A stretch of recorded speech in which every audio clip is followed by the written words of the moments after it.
Jadi terima kasih pada Ros, ya walaupun tadi sahamnya hanya 20% ya, tapi itu sangat penting. Kalau nggak ada 20% juga nggak bisa 100%. Dan lebih dari itu saya kira stimulannya, faktor stimulan, dan kita memang sangat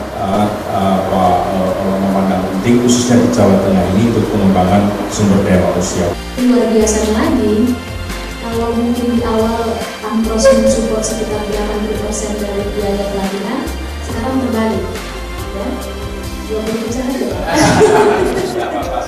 Nah, justru di sini kita lihat komitmennya yang luar biasa. Iya, pelatihan PIMER di Jawa Tengah memiliki latar belakang agar rekan-rekan kepala markas dan kepala bidang di provinsi maupun di kabupaten kota dapat mengelola program dan organisasi dengan lebih profesional dan lebih terarah. PIMER itu sendiri adalah sebenarnya kalau bahasa Inggrisnya PIMER adalah Planning, Monitoring, Evaluation, and Reporting. Artinya perencanaan, monitoring, evaluasi, dan pelaporan. Nah, jadi kita di sini membahas dari bagaimana tahapan-tahapan yang dilakukan dalam satu siklus program ataupun proyek.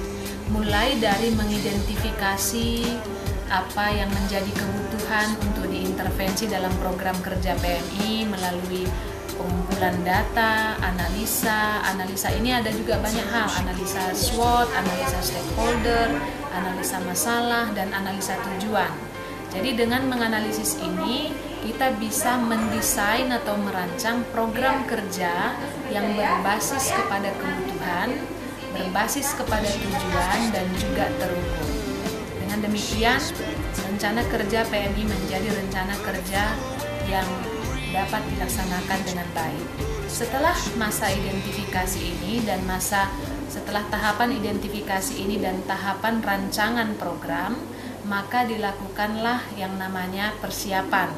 Ketika rencana kerja atau satu proposal sudah mendapatkan persetujuan dari pengurus atau dari mitra kerja seperti donor, maka kita akan melakukan yang namanya persiapan pelaksanaan.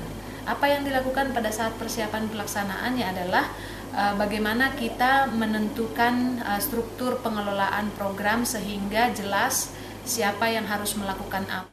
Nah, setelah itu tentunya diperlukan masa tahapan perencanaan, ya. Perencanaan yang sangat rinci mengenai apa yang harus dilakukan sepanjang tahun dan juga anggaran yang lebih detail.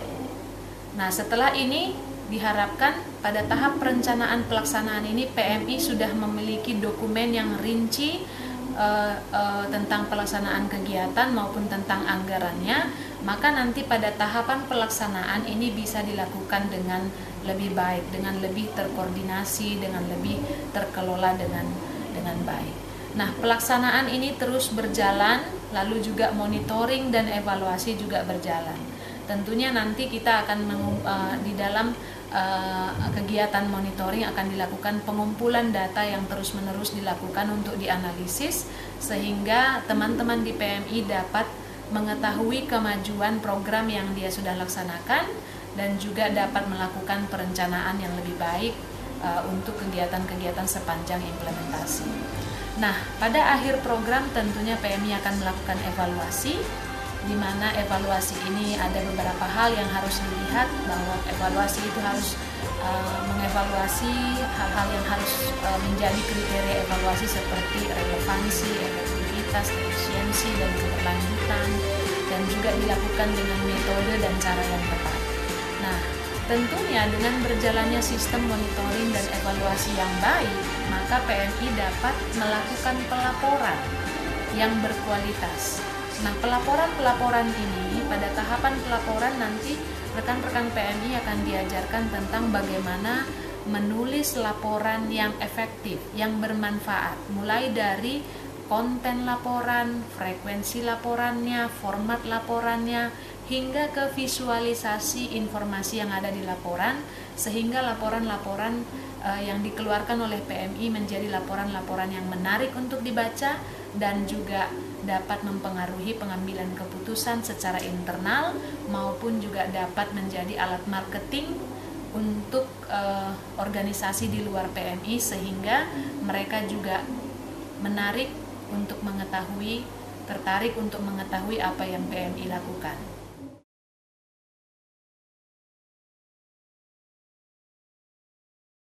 Nama Kaswati, Kepala Markas PMI Kabupaten Magelang.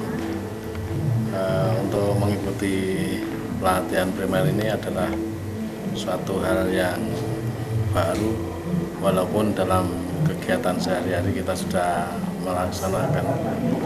Maka dalam pelaksanaan ini sangat penting untuk kepentingan organisasi. Harapan ke depan tentunya untuk bisa ditindaklanjuti, dilaksanakan sebagai pedoman perencanaan di kabupaten masing-masing.